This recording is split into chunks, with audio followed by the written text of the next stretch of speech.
Welcome to the 2022 Primary Candidate Forum for Minnesota House District 54A, sponsored by the Shakopee Chamber and Visitors Bureau. Today we're gathered at Hometown Bank. My name is Michael Clem. I'm an attorney at Helmuth & Johnson and a member of the Chamber. I will serve as moderator. The Republican candidates for Minnesota House District 54A were invited to participate in preparation for the contested primary election on August 9. With us this evening are Representative Eric Mortensen and Mr. Bob Lunan. Today, candidates will be asked a series of questions. They will have 60 seconds to respond to each question. They will have 4 opportunities to make rebuttal comments for 30 seconds, or they may respond to an issue during their next answer to a question. Each candidate will now have 2 minutes for their opening statement, beginning with Representative Mortensen. Great. Well, thank you for organizing this yet again. And 2 years ago, in this exact same room, I think I'm sitting almost probably in the exact same place, I made Shakopee Republicans a number of promises. And I do what I say I'm going to do. Those promises were, first of all, never voting for any growth of government. And by that I mean refusing to vote for any tax increases, refusing to vote for any unconstitutional omnibus bills, and refusing to vote to spend a nickel of your surplus money. And I'm proud to sit here 2 years later and say that's exactly what I did. On top of that, I pledged to raise the bar as to what you can expect from a Republican legislator at the Capitol. And once again, I did exactly that. Thousands of Republicans from all across the state have been pouring in emails, they're pouring in phone calls to their Republican legislators demanding that they match my level of effort at the Capitol. And I know this is happening because they copy me on these emails. Thirdly, I promise to expose the swamp, to pull back the curtain, and give you a level of transparency from your state government, the likes of which you've never seen before. And that is, once again, exactly what I've done. Video after video showing you, the people, how politicians in the Capitol are stabbing you in the back. And you know what? That does not make me a very popular person in St. Paul. But I don't work for the politicians in the Capitol. I work for you, the people. So for the last 2 years, I've been doing exactly what I said I would do. I've been leading at the Capitol, and that is the type of leadership that we require in St. Paul, because Republicans are poised to take back state government. And it's that sort of strong leadership we need to deliver you results. Mr. Lunan. Again, I too want to thank you for hosting this event, this forum, and give us a chance to debate the issues. But Representative Mortensen is going to have a hard time doing that. Contending he's a leader is quite a stretch. I get a lot of feedback from also Republicans around the state, here in Shakopee and over in St. Paul, and that is not what's going on over there. In this race, I'm the only actual Republican running. When he went over there, almost as quick as it could happen, he was out of the Republican caucus. Then he chose to caucus with another group of legislators who at the end of the first year had had enough of his antics and his showmanship that they booted him out too. So now he's basically a majority of one. We get the majority this time, and I agree with him, a Republican majority, we have a great chance of doing it. But I'm the only Republican in this race. And we get the right bills passed when that happens. He's basically a majority of one. I said last debate 2 years ago, when he gets over there with his tone and his carry, he's going to be all by himself, just sitting alone in the corner. That's almost literally what happened. I remember in the debate how he contended how he was going to work with everyone. I remember I went through and I reviewed the debate. Yeah, that didn't happen. I work with people in St. Paul and I work with people here in Shakopee. The local businesses have been hit really hard with the shutdowns, with the regulations, and with just ridiculous government bureaucracy that goes on that tightens all this up. Eric Mortensen has been incredibly ineffective in 2 years. No bills passed, not even a hearing. Not even a hearing. Other legislators keep him off their bills because putting him on it because he's so toxic is going to make them harder to pass. He has the support of almost no legislators over in St. Paul. I get things done because I work with people. Representative Mortensen, in your opinion, what is the role of state government? Well, the role of state government is to protect people, the role of government in general, is to protect people from illegitimate force. So when people do you harm, they steal your belongings, they do you physically bodily harm, it's the role of government to protect them. And I have to comment on some of these things Bob just said, because it's just flat out a lie to say I passed no bills. I passed a bill for a constituent who had an issue with his retirement account. My predecessor failed to help him. I got that bill passed. It had a hearing, Bob, but I know that doesn't satisfy your talking point.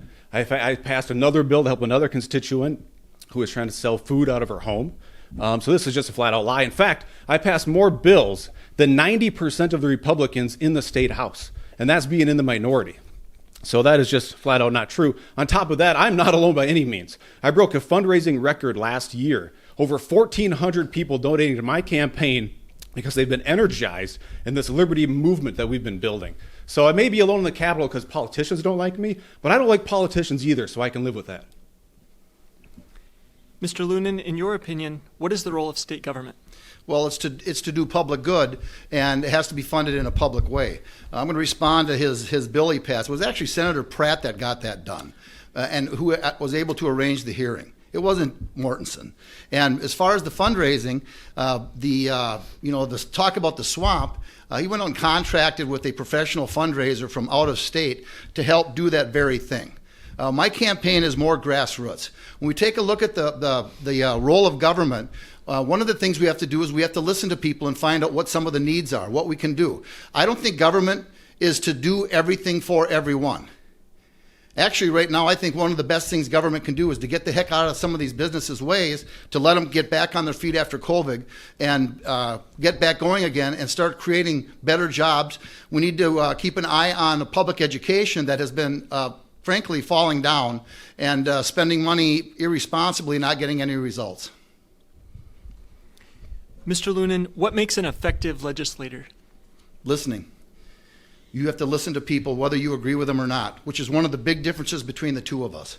One of the hardest things I did as a legislator was to sit down and have a respectful conversation with people that thought differently than me.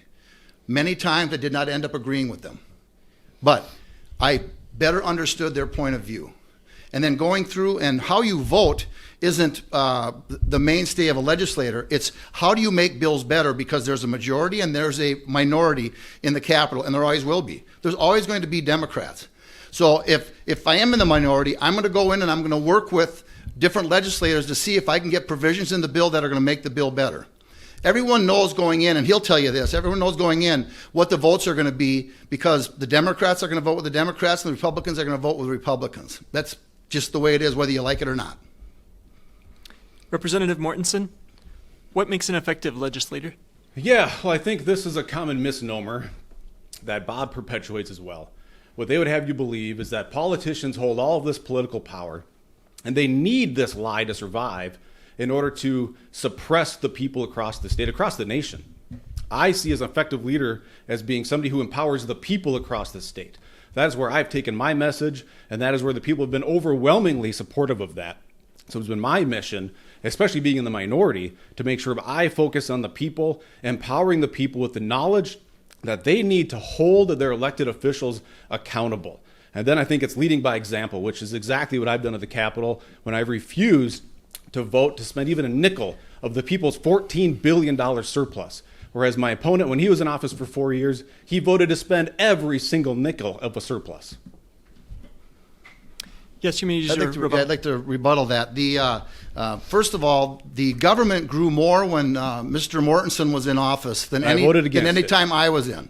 And you voted for him. The government grew more when Mortensen was in office than any time I was in.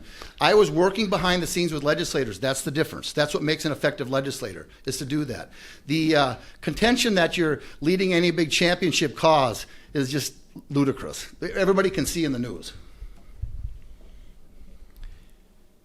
Representative Mortensen, what were your greatest accomplishments during your past service in the Minnesota House? Well, paying attention to local constituents. I passed a handful of bills to help constituents in need. I harnessed the influence that comes with being an elected official to help people build a handicap ramp who needed one.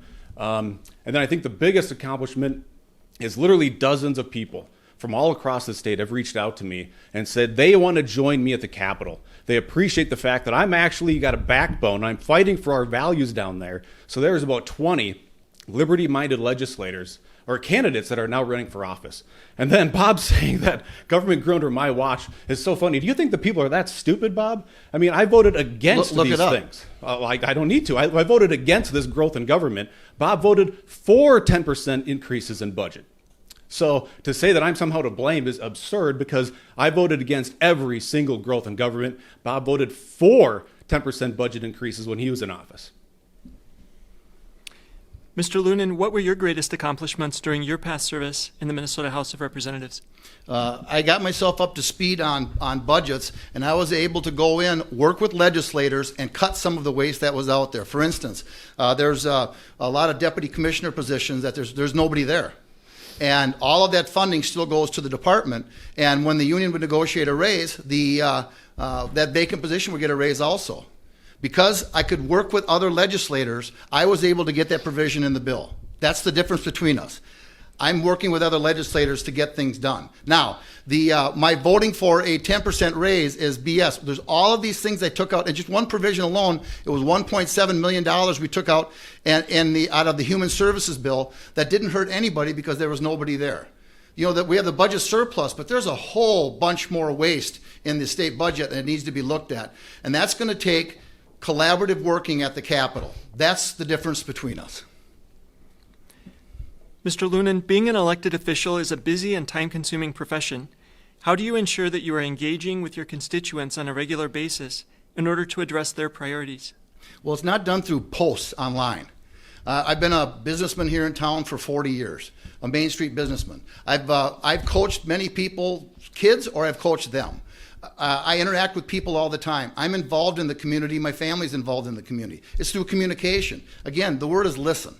And I don't contend that I know everything there is to know. I don't.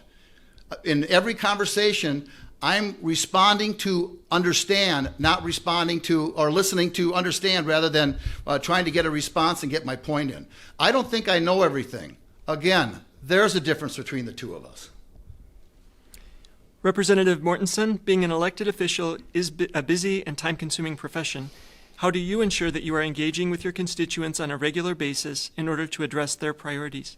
Sure, so I can tell you what I have been doing. My full-time job, I take a massive pay cut. I actually make less money serving in the legislature than I would if I wasn't. And I'm sure I'm one of the very few people that can say that. So that allows me to free up my time. And then what I've done, it's been a bit of a mix. I've done some in-person town halls, virtual town halls, and I gauge where is the interaction actually taking place. Are people showing up to in person? Should we continue to do this online? In my online town halls, I've gotten hundreds and hundreds of comments, and they have hundreds of participants. And what I commonly hear from people as I'm responding to folks on email or phone call is they're shocked that I actually returned their email because they say nobody else returns their emails at the Capitol. Then Bob wants to talk about differences between us. I think that's comical because Bob refuses to actually fight on anything. That's the biggest difference between us. Bob is a coward. I'm a bold lion fighting for our values at the Capitol. Huge difference there. Vaccine mandates, Bob is speechless. He has nothing to say about those. COVID for the last 2.5 years, he has nothing to say about it. I've been leading on these battles for 2.5 years, and I'll continue to do so. Representative Mortensen, if elected or re-elected, what are the most important issues you would like to address in the next legislative session? Yeah, well, what I foresee is huge wins for Republicans all across the state. Bob says he's the only Republican, but he votes like a Democrat, so that is flat out not true. Bob's a rhino through and through. If we get the right people in office this November by putting Republicans in office that actually have a backbone, we can achieve some massive wins. So to me, it's abolish the income tax. I authored a bill to do that. I'm excited to see that even our state governor candidate, Scott Jensen, is talking about it. I want to see constitutional carry pass. Bob doesn't even know what that law means. And I want to pass stand your ground because this public safety issue is huge. People need to be able to defend themselves. Mr. Lunan, if elected, what are the most important issues you would like to address this next legislative session? We've got to get this economy under control. We've got to get government quit being part of the problem with businesses and with individual lives. We've got to take a look at put daylight on how we're spending money. Frankly, the state employees union is a big problem, as is the education union. They need and require inefficiency because that requires more hires, and they all have to be union. That's part of the problem.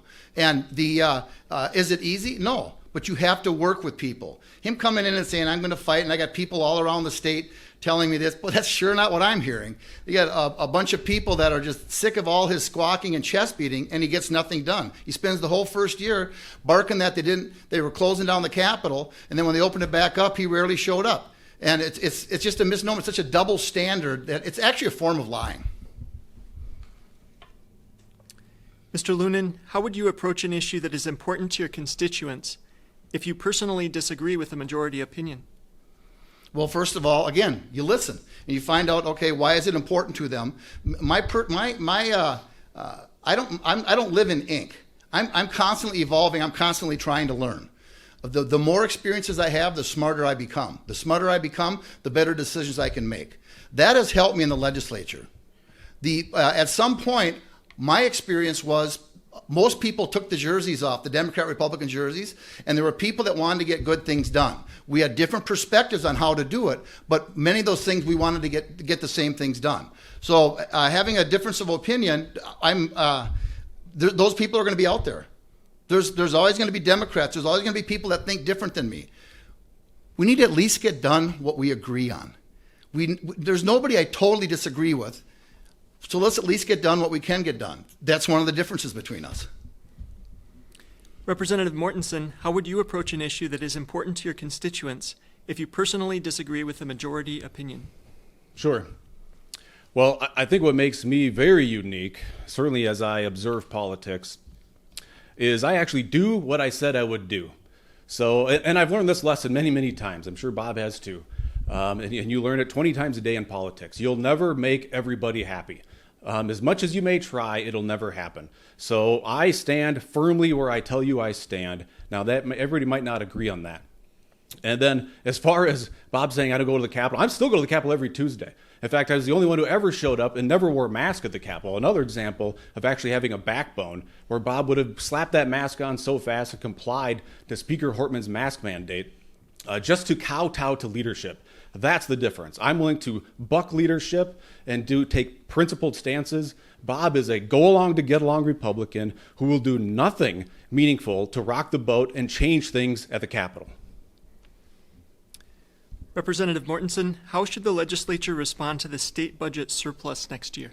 Give it all back. That's what I've been saying for the last 7 months. In fact, I'm the only legislator in the entire state that has never voted to spend a nickel of that surplus. Everybody else has voted to spend billions and billions of dollars of it. And I have no doubt, because Bob wants to do what everybody else at the Capitol does, he's made that very clear today, that he would have joined them and voted to spend your surplus money. It's your money, give it back. On top of that, we should be drastically and permanently reducing taxes so it doesn't happen again. Mr. Lunan, how should the legislature respond to the state budget surplus next year? Well, I'm going to school Captain Inexperienced here. When you give the money back, that is spending. That's how government budgets work. Giving and people their when money you go back. through and it's called a tax expenditure on there that when we have a tax bill and we're doing cuts or whatever, that gets recorded on the budget. Once the state touches money, anywhere it goes, that's considered spending. All right, so this, you can write that down. Write it down. That's good. Then what happens is that giving it back, I agree, but who do you give it back to? There are people that didn't ever pay in any taxes. I don't think it should go there, and that's certainly what the governor is proposing.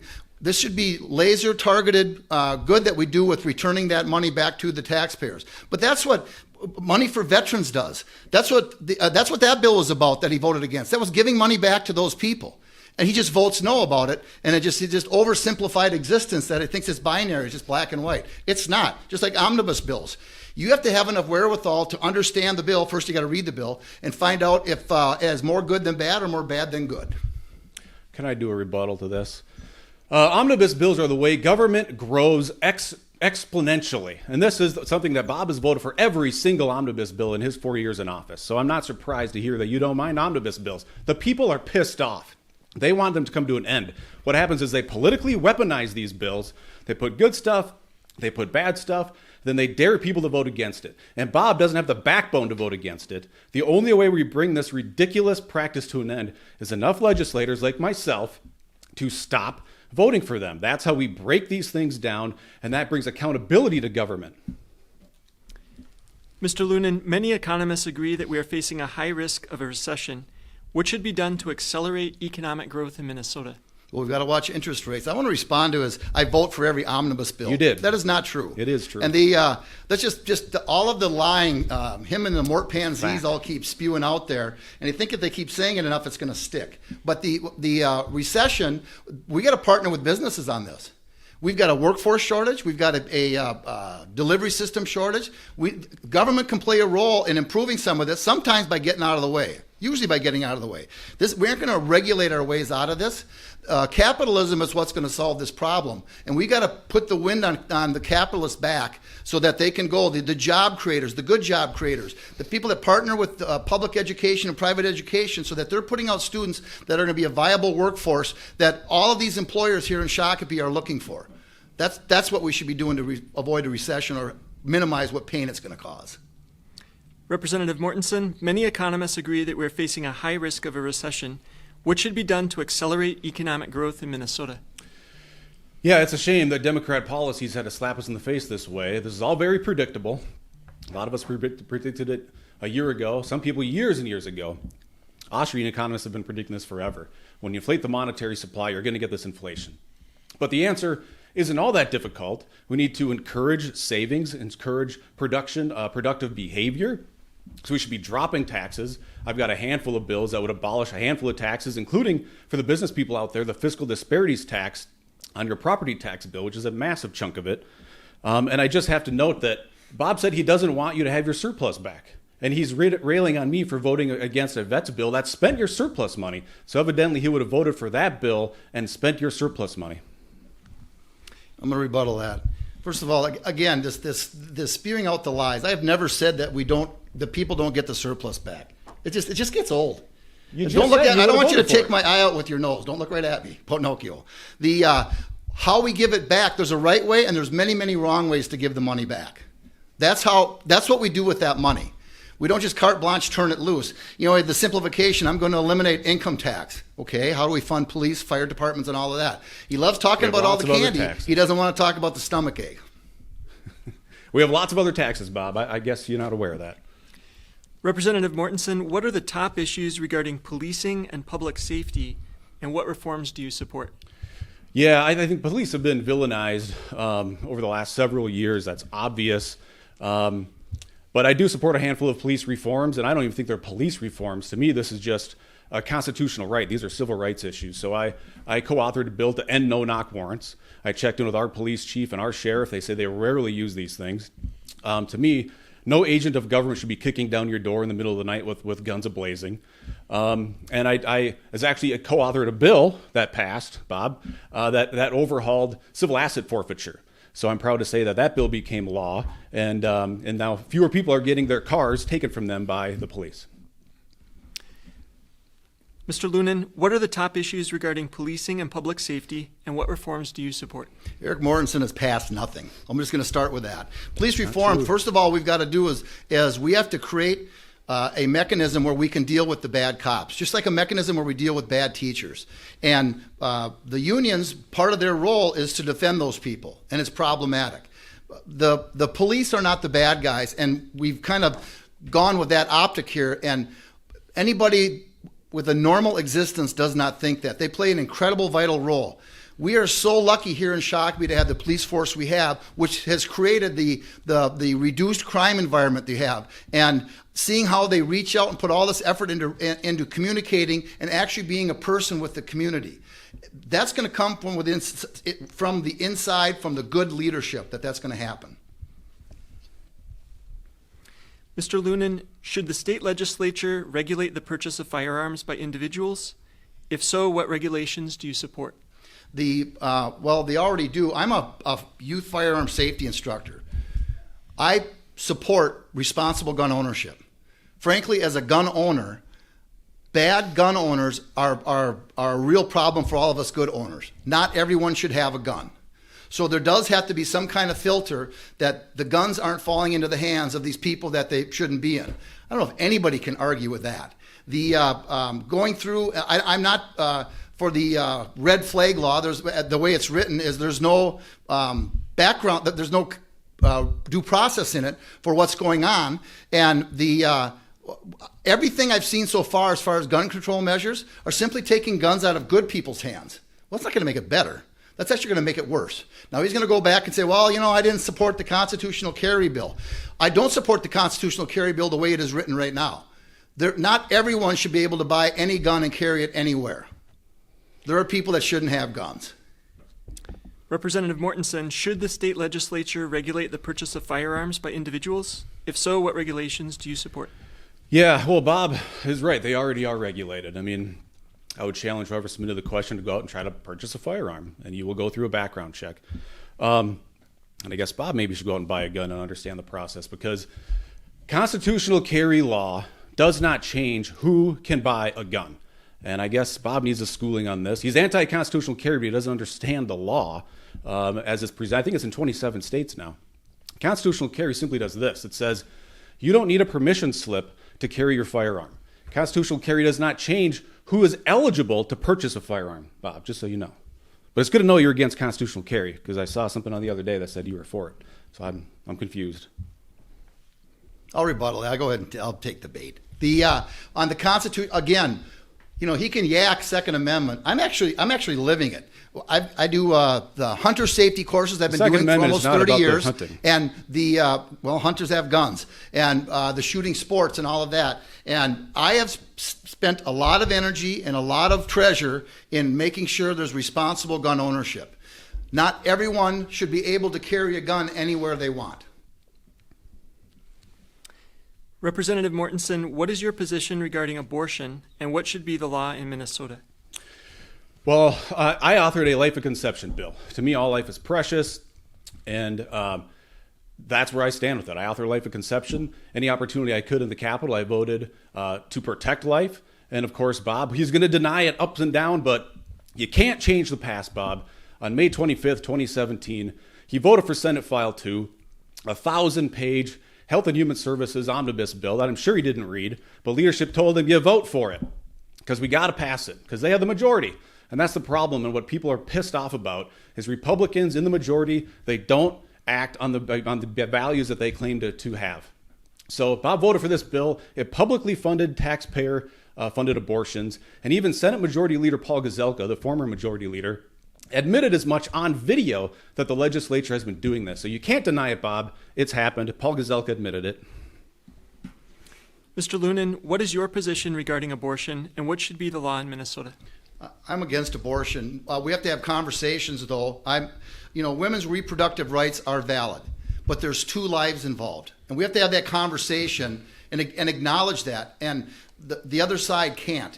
As far as me voting for public-funded abortion, not only did I read the bill, but I was part of the process that put in there the provision that no public funds can be used for paying for abortions. But it happens. That was in the bill. 4,500 But that was in the bill. Even Paul Gazelka is that you can't admits do it it. now. Paul Gazelka, no. So what video. happens is, you done? Maybe. So what happens is that that bill funded nursing homes. It did all kinds of health care things that would not have happened if that bill did not prevail. There was nothing in there to fund abortion. Nothing. There was money that went to a nonprofit that funded for prenatal care for women. They gave money to a nonprofit that funded prenatal care for unwed mothers. That group gave some money to Planned Parenthood. That's why we put in the bill, no funds, public funds can be used for funding an abortion. It's in the bill. It's not. You're saying it's not? No, it's not in the bill. Should have read it. Mr. Lunan, Yep. what is the role of state government in making child care affordable? First of all, we've got to create a situation where we've got the parents of those children have the qualifications to have a wage that they can afford to have children. Government isn't all things to all people. That's just not how it works. And I hang this on our educational system, where all of a sudden we make working at McDonald's a career. It's not. It's not. That should be a stepping stone to go on to other high-paying positions. We're ripping off groups of kids every year when we keep telling them, because of your skin color, because of your economic background, you need it easier.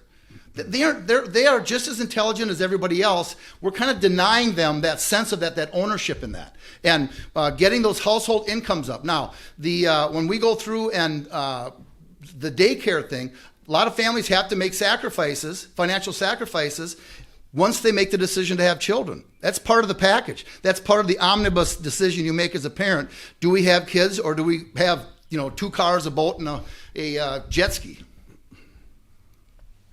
Representative Mortensen, what is the role of state government in making childcare affordable?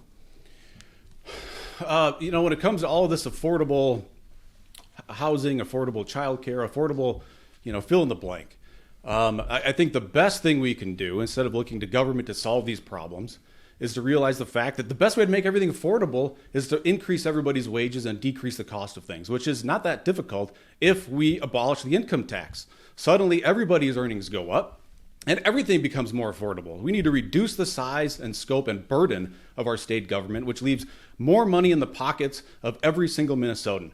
And on top of that, on this child care issue in particular, we have the CCAP program, the Child Care Assistance Program, that spends roughly $250 million a year, and roughly half of that is fraudulent. In Bob's 4 years in office, he refused to do anything to stop it. I authored a bill to abolish the CCAP program, so I think it could be right-sized. Representative Mortensen, what is the best way to make health care affordable and accessible for all Minnesotans?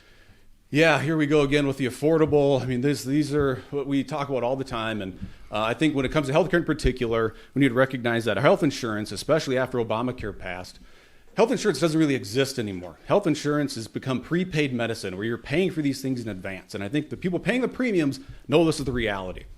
So we need to do away with the mandates where state and federal laws say all plans must cover these things. And we need to increase the competition out there in the marketplace. And I would also argue we need to get third-party payers out of the middle between people and their doctors so that there can be some more fiscal discipline. I've met with doctors who have cash-only programs, and their costs that they charge consumers are peanuts compared to what the health insurance companies are reimbursing. Mr. Lunan, what is the best way to make healthcare affordable and accessible for all Minnesotans? Consumers to shop and bring pricing in. Minnesota Statute 62J.81 does just that. If you ask a provider, I want to know what this is going to cost before I incur that, they by law have to tell you. That's in there. This, unfortunately, we got to put people to work that now it isn't always going to be appropriate, and we talked about this the last debate 2 years ago, but consumers have to step up and have to shop. I believe we should take a look at some of the antitrust situations insurance companies have with providers. You have non-medical people telling medical people what they can do medically. I contend that those doctors are basically employees of the insurance company. And so the insurance company should be paying them benefits. There has to be a separation and independence of that. Doctors do not like the current situation right now. And there's this intrinsic effort to not only hide what things cost, but then do cost shifting where you under-reimburse on the public health, and it all gets shifted over to people that have private pay insurance or have a policy through like a Blue Cross or Blue Shield. Mr. Lunan, do you believe that state government should be taking steps right now to address climate change? And if so, what kind of measures would you support? I don't think you do it in the name of climate change, so I would say no. I think there's things that my grandparents used to do that they were essentialists, that they reused things, they did all those things that was part of their existence. I actually enjoyed being part of that. The climate change seems to pick losers and winners. If we're worried about carbon emissions, the most effective way of doing it is carbon capture technology, because you burn trees, woods, whatever it is, plants that are actually taking carbon out of the air. You burn those for energy, and then you capture that carbon, and you sell the carbon dioxide as a marketable commercial commodity, and the actual carbon itself is also, this is made of carbon. We're doing all that. But the environmentalists don't want that because they don't own the patent on it, and it's about the money is my contention on this. Also, nuclear energy. Nuclear energy is one of the cleanest energies out there. Representative Mortensen, do you believe that state government should be taking steps right now to address climate change? And if so, what kind of measures would you support? Well, in this Republican primary, I've heard nobody out of the thousands of doors we knocked express concern about climate change. So I'll take this opportunity to talk about something else. I want to tell people about my first day at the Capitol, 3 days after being elected, the Friday after Election Day. I sit down, I go to this Republican caucus meeting where his old pals, his drinking pals and gambling pals were there. And one of them comes up to me, a senior Republican comes up to me and he says, look, the best advice I can give you for the next 2 years is to do nothing.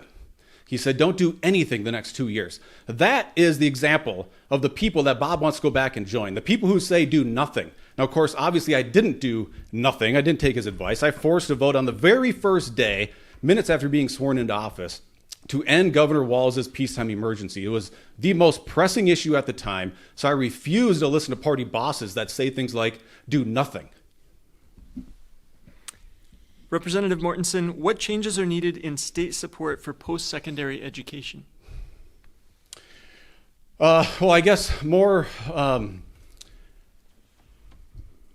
I guess I want to elevate this to like school choice. I mean, that to me is the pressing issue here. Government schools have completely failed. I think that's become more than obvious over the last couple of years.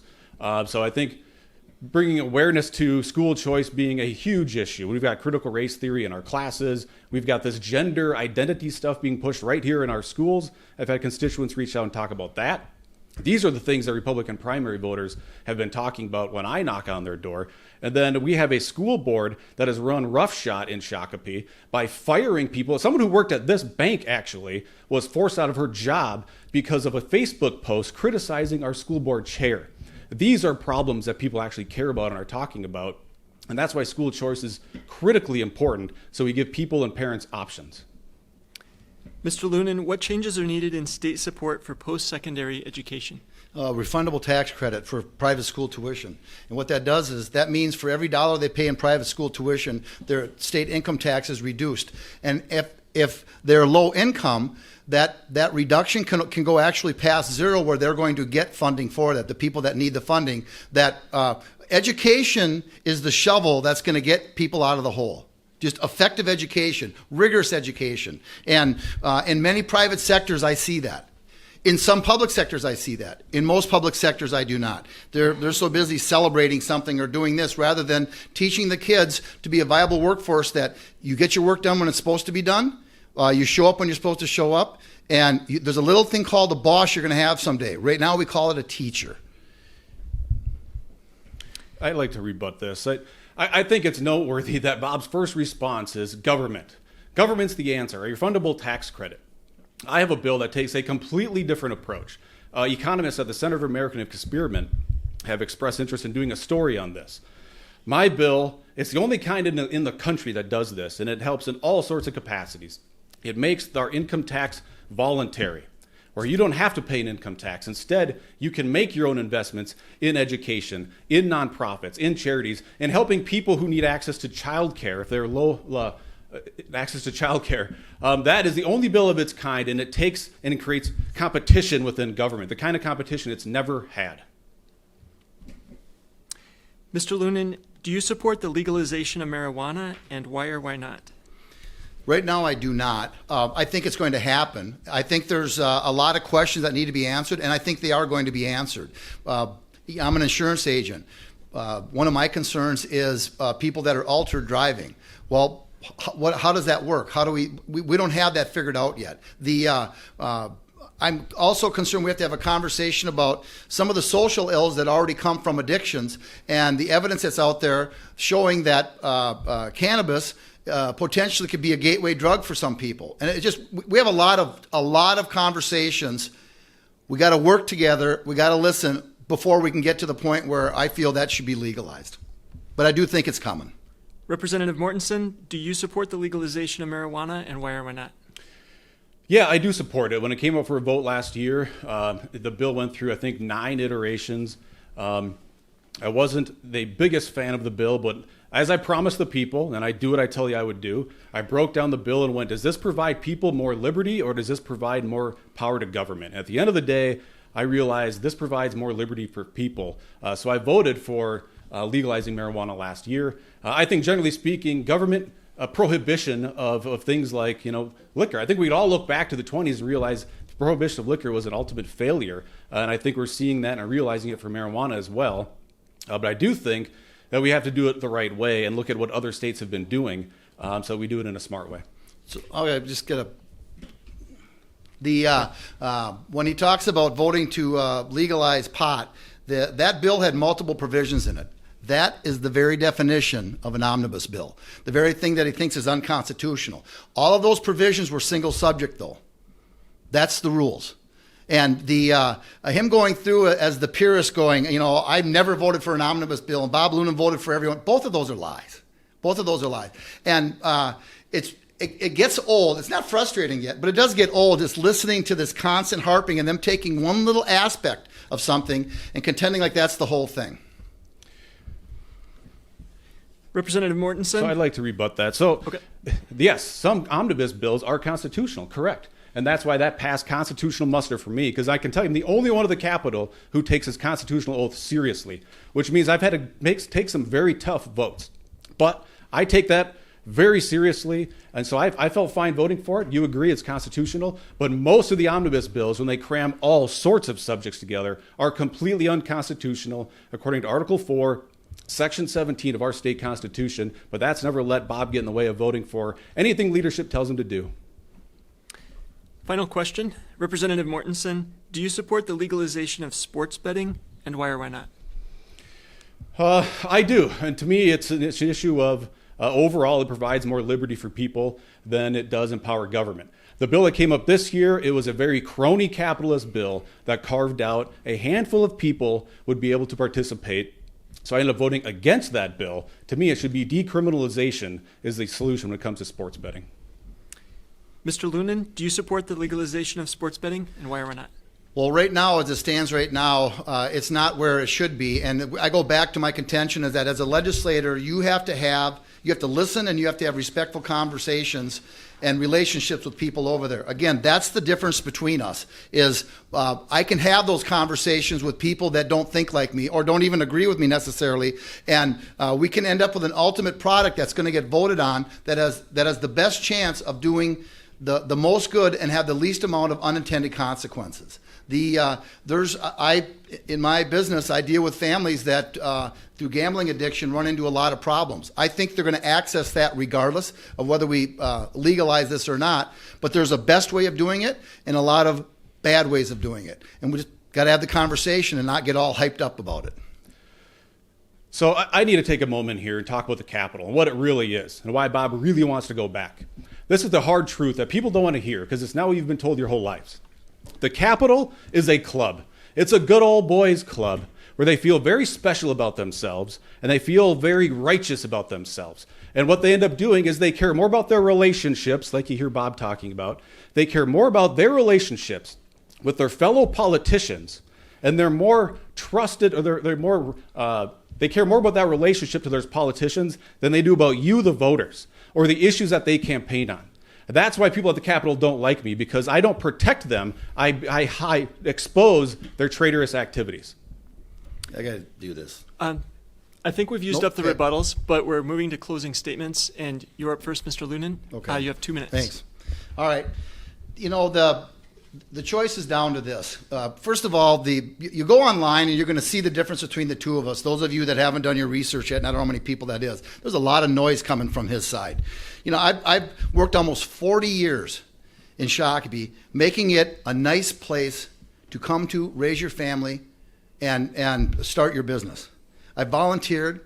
I've worked to coach you. I've worked to coach your kids. I've been involved. I have put in the effort to do that.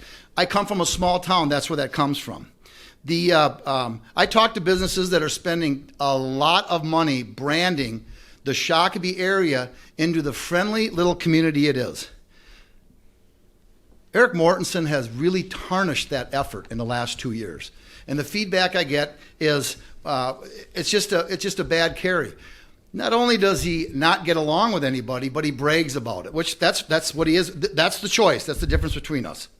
If you look at the rhetoric from their side and our side, there's just no interest in listening. They go through, they state their opinion as if it's a fact, which is classic extreme points of view. Our records of accomplishment speak for ourselves. He's got nothing done. He can say he forced this, he didn't force anything. He had nothing to do with it. And how he had all these bills passed. No, he had one bill he had his name on, and it was Senator Pratt that got that passed. I put in the work. I've gone through, I have actually cut spending. He hasn't. I've actually gone through and cut fraud. He hasn't. He hasn't done anything. I've gone through and I've worked to protect law-abiding citizens' rights to own gun and how they handle those guns. People in St. Paul and Shakopee know I'm going to get things done. This is not going to get done with posts online. This is going to get done with votes. So please, please go down to City Hall and cast your vote now. The last day to vote is August 9th. Representative Mortensen. Yeah, thanks. First of all, I want to thank you for giving me the honor of serving over the last 2 years. It truly has been an honor to be your state representative.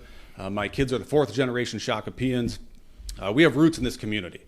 But the beauty of this race, and I agree with Bob, look up our voting records. Please, I implore you, look up the voting records.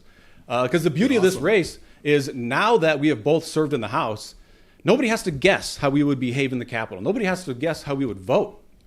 I have a record of standing up to Governor Walz, forcing a vote on the very first day. It's on video, Bob, you should check it out, of forcing a vote to end the emergency.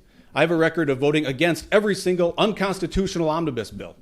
I have a record of protecting life. I have a record of lifting the voices of Minnesotans all across the state, including nurses. When you get up and talk, doing you can't even get 15 town people halls. to agree with you to get you to speak. Can I get some extra time since I didn't interrupt forcing your anything. Mr. Lunan, his closing. closing should be uninterrupted. Thanks. All right, so I lifted the voices of nurses all across the state. I held 2 nurse town halls that went viral. Even U.S. Senator Ron Johnson picked these town halls up and promoted them. I have a record of being a leader at the Capitol. There's no doubt about that. Bob's record is voting to fund Planned Parenthood. Bob's record is voting for 10% budget increases while playing this political speak and saying he cut a little bit here while on the other side he grew it like this. He voted for 10% budget increases. He is a go-along to get-along Republican, the likes of which is the vast majority of them down at the Capitol. I don't think the people in our district want to go backwards and have somebody who doesn't have a backbone to force votes on tough issues and drag the Republicans down the path we're all campaigning on right now. That's what I'm willing to do. And as you know, I do what I say I'm going to do. So I can tell you this. You give me another shot to go down there, I will continue to fight for the people, not for the politicians. As we close this part of our discussion, please remember that the views expressed in today's debate are those of the candidates, not those of the Chamber and Visitors Bureau. The Chamber sponsors this event as a service to the community and has gone to extraordinary lengths to ensure the objectivity of this forum. The Chamber does not endorse any candidate. Instead, we seek to provide voters with the information you need to make informed choices when you vote. Thank you to Hometown Bank for hosting this event. On behalf of the Shakopee Chamber and Visitors Bureau, thank you to the candidates. We appreciate your time and your service to our community. Primary Election Day is August 9th. Please remember to vote. Thank you. Please vote, everyone.